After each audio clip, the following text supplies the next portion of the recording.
we contacted the leadership of the House of Parliament, who clarified that we do not need any clearance from anyone for us to travel outside the country, and especially on private visit.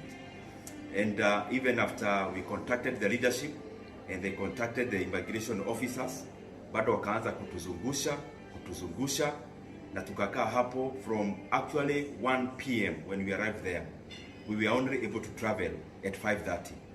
Lakini ile kitu ya kutatanisha ni kwamba His Excellency the Deputy President alifika hapo saa 7, akawekwa hapo for around 5.5 hours waiting for some clearance. On inquiring what kind of clearance that he needed, no one was able to give us the correct answer. The immigration officer told us that he has received orders from above for them not to clear the Deputy President, that he needed some clearance. We asked from where. No one was able to explain or even tell us from which source we should seek the clearance. We called the relevant people in immigration. They told us, Matiang'i told them. We contacted the minister. He said he's not the one. Even the Mheshimiwa Kenyua, who is the head of public service, we contacted him because ostensibly they were saying that he needed some clearance from the head of public service. Pia yeye akaruka, and they were taken into circles and routes.